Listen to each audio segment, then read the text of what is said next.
This is an African tropical rainforest. It is vitally important for global biodiversity, carbon capture, local livelihoods and economic development. The value of the timber in these forests, coupled with poor forest governance, has led to a high level of illegal logging and extraction. Illegal logging damages the forests, having a devastating impact both on the people and the animals that inhabit these forests. It has also increased the level of corruption and poverty in forest-rich and timber-producing countries. Illegal logging is when some person or group of persons remove trees from the forests or forest products without the necessary approvals. You are harvesting outside the regulations. You are stealing the material. In view of the serious environmental, economic and social consequences of illegal logging, the European Union published the Forest Law Enforcement, Governance and Trade, or FLEGT Action Plan.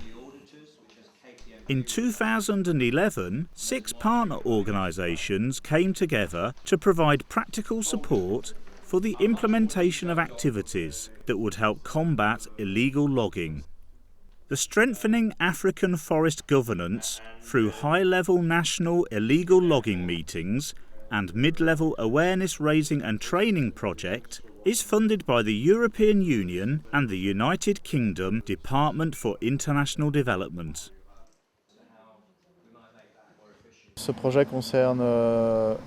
This project covers different countries such as Cameroon, Ghana, Liberia and the Democratic Republic of Congo. So, in all of these countries, the aim is to raise the awareness of as many different actors as possible through forums, through workshops, which gather and assemble as many people as possible.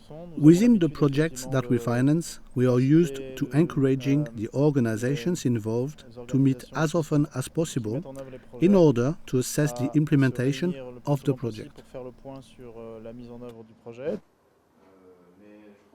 This project is coordinated by the University of Wolverhampton through its Centre for International Development and Training.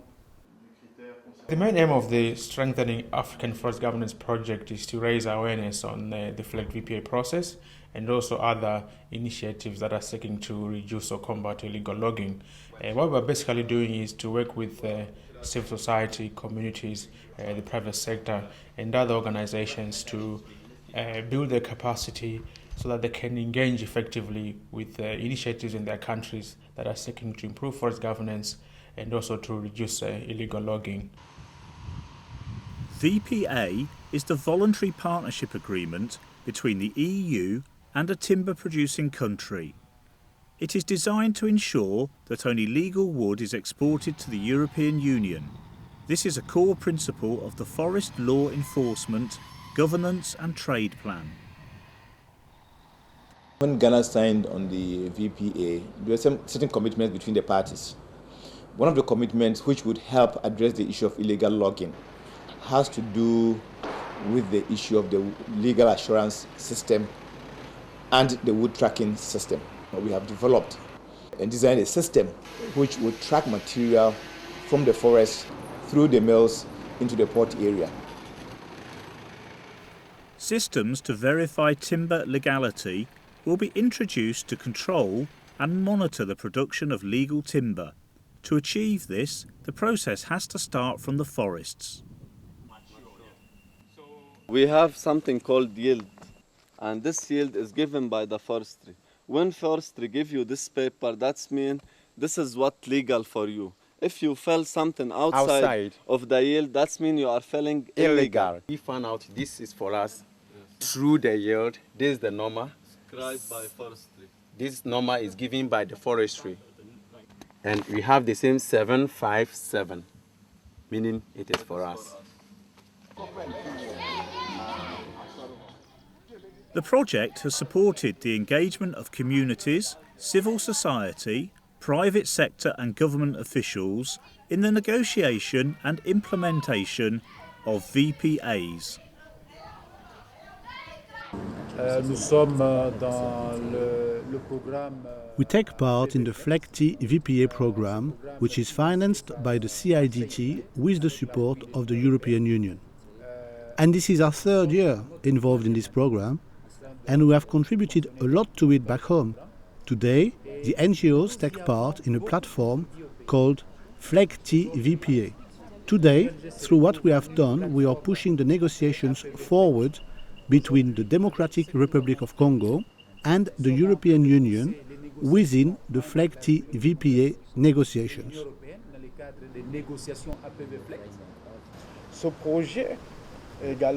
This project also allowed us to train and to inform the local indigenous communities as well as the civil servants from the forestry administration in the process of the FLECT VPA process, on the FLECT VPA itself, and also on the implementation and on the level of evolution of the FLECT VPA in the country.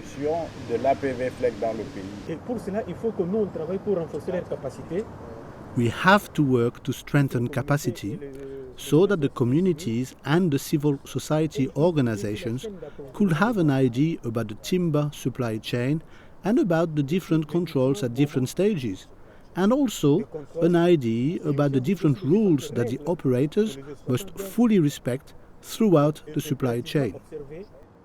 In order to do this awareness activity, we must be able to have a basis, a good communication strategy, which will be efficient and which will allow the communities and ourselves to interact and to collaborate on this question around the project and especially after the project. La question pendant tout le temps du projet, surtout après le projet. One of the project's main activities is to organise national forest governance forums.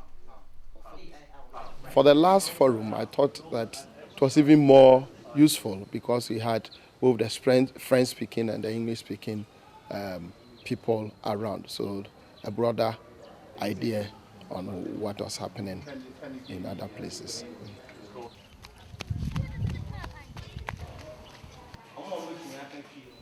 In addition to the National Forest Governance Forums, the project supports information and awareness raising meetings on a community level.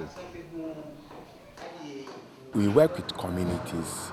We educate them on the forest and wildlife policies and then the mining laws. We organize focus group discussions with them, sensitize them so that they can fight for their rights. This project has helped us a lot because it has empowered us to know our left and right.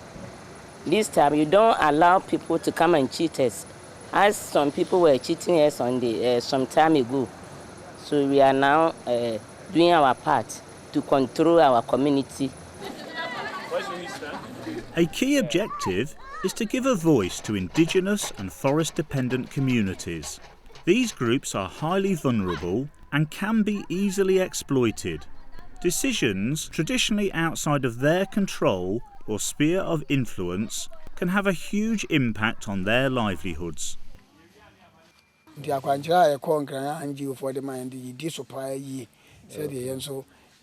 We are utilizing the knowledge from these meetings in order to protect the forest for our future generation. The education should not stop. It should continue so that we can learn new things. One of the highlights of the project has been the programme of training for the implementation of the Timber Legality Assurance System.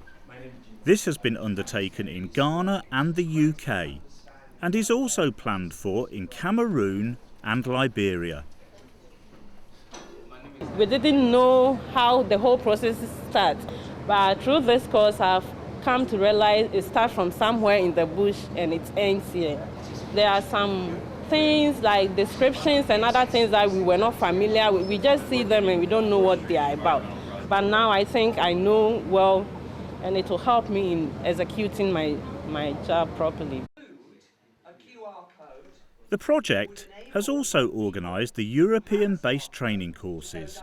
The recent timber legality training course was targeted at the private sector. It was designed to support the building of capacity for the development and introduction of systems to verify timber legality.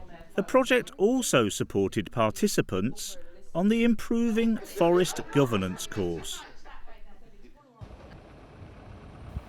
The project is helping to ensure successful outcomes of both the Forest Law Enforcement, Governance and Trade Plan and the Voluntary Partnership Agreements. The actions of the partners have resulted in a better enabling environment for effective implementation.